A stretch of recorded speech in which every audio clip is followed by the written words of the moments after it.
अस्सलाम वालेकुम play group class. अब वक्त है बेटा, आज हम एक और नया हर्फ सीखेंगे।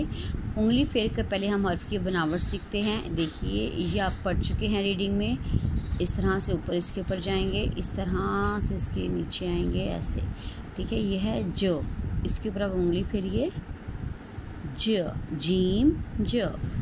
अब इसके अंदर बेटा आप ट्रेसिंग करेंगे, जीम ज। यहाँ से आप थोड़ा सा ऊपर, फिर छोटी लाइन, ज़्यादा बड़ी लाइनें आपने करनी, ठीक है, छोटी लाइन, और फिर नीचे लेकर आएँ।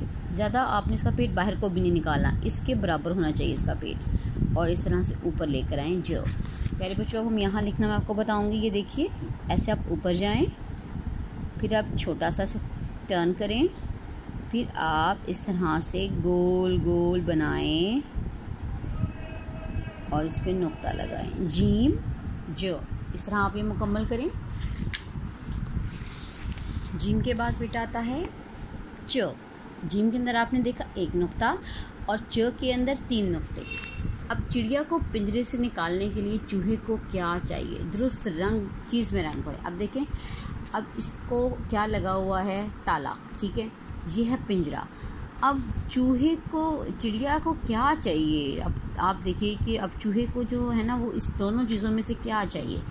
च से टमाटर है या च से चाबी है? जो च से शुरू होता है वही उसको चाहिए। जी हाँ, उसे चाहिए चाबी। आप कीजिए रंग चाबी में।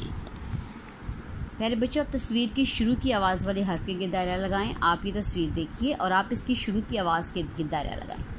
ये तस्वीर, इसका नाम बताएं और इसकी शुरू की आवाज़ पे दायरा लगाएं, ठीक है।